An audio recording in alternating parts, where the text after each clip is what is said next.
Hi guys, Biracial Tiffany here.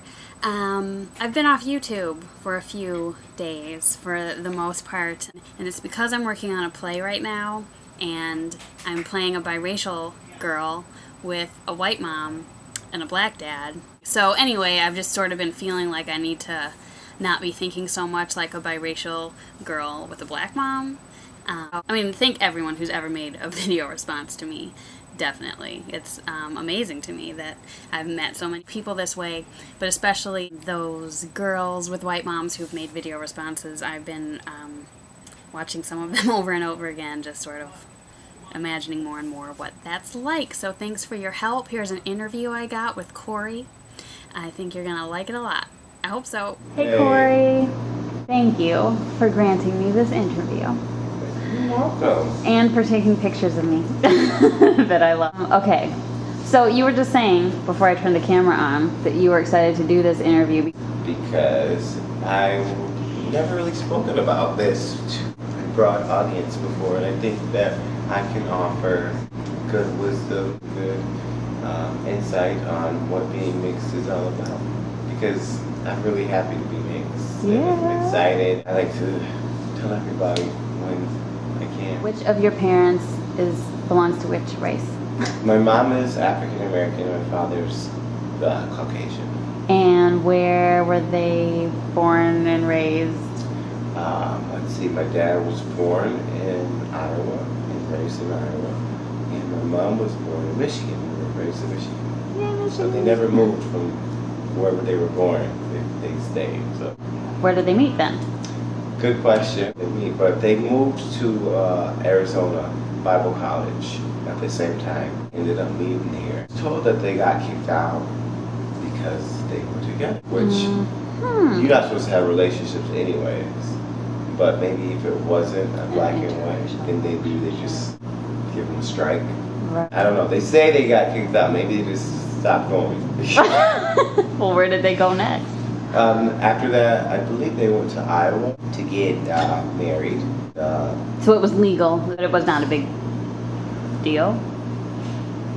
For them, it wasn't a big deal. In their hearts, really, I would say, because they really loved each other. You know, once everybody found out that they were going to get married, it was kind of, it was a big deal. More so, they were just concerned about their well-being and stuff like that. It wasn't like my dad's my mom's was like an animal or anything, but they just said that being two different cultures was a little iffy back then, you know. So they were concerned about that, you know. And what about your black family? Were they concerned or? I would say they were they were pissed off.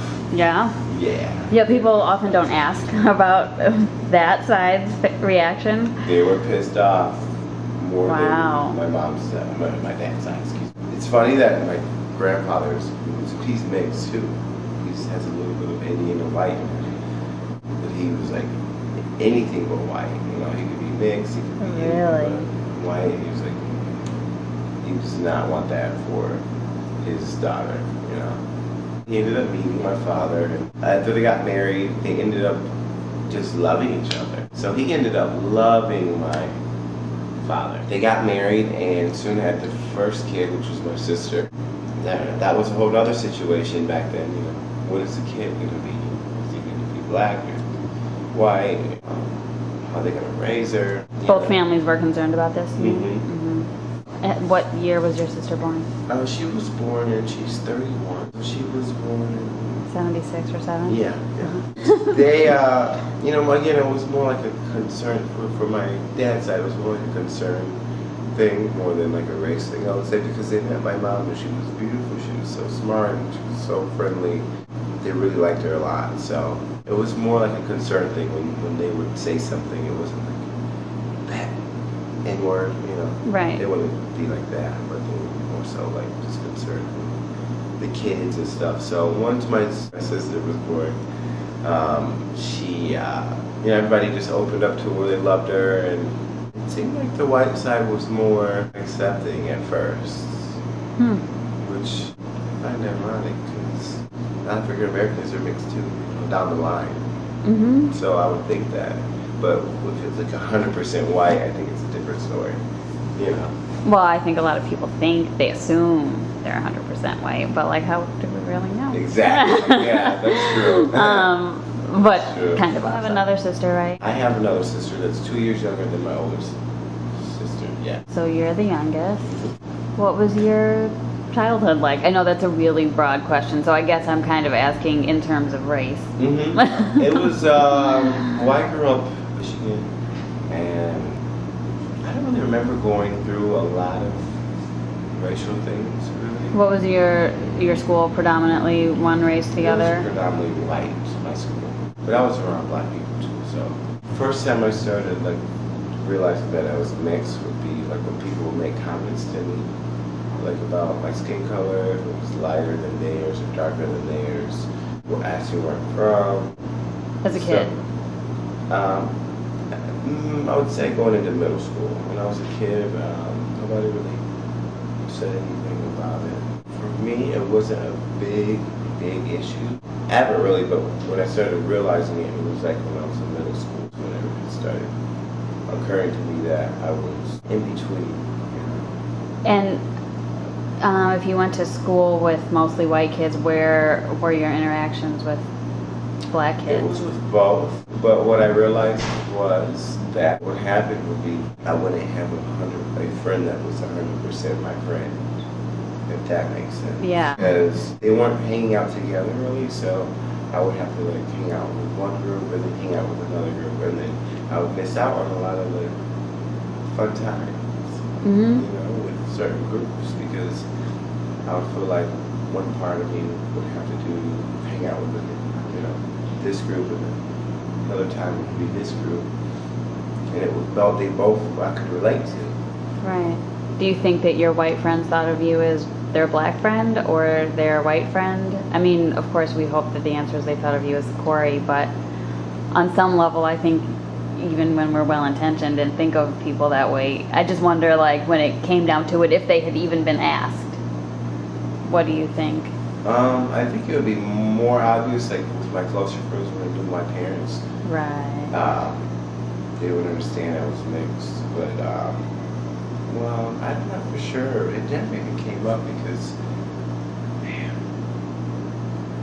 I definitely felt like when I would hang out with some of my white friends, I could see them treating some of my white friends' parents treating black people a little differently. Mm-hmm. Not better or worse, but just a little. Like there's a divide.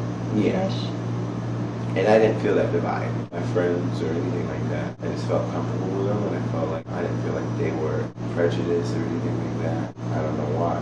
But I did feel connection with them, with both sides, you know. But then again, like I said, it was just like I compromised my time with both. You know, the little situation. Sometimes I end up being alone. Wouldn't be up to date with this group or that group, you know.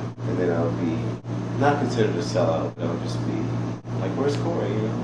Oh, he's hanging out with so-and-so. Was there ever a moment where you realized, because for me I feel like I can't say there was one, but I just think it must have been like a gradual sort of putting the pieces together that, being white means something and being black means something, and what the heck does being in the middle mean? Well, with my family it was different, my school was different. Now when I went with my family, I moved from Iowa when I was 2, so I didn't really have really close ties with my dad's side. Mm-hmm. I mean, I would visit them once a year, twice a year. I would go to Iowa, I would feel more on the black side because Iowa's ultra white, because it would be like something that's sticking out from the whole norm of who they are. But then I would go to my mom's side, and then I would feel different as well. I feel like I would speak differently. I couldn't really like vibe 100% with either one because I wasn't 100% them. But at the same time, I could relate to them. It was who I was, but it was like only 50%. I wasn't the type of mixed person that would go one way or the other. I would just be in the middle, I think. Yeah. And I think it's because I appear in the middle, and because I feel in my heart that I'm both.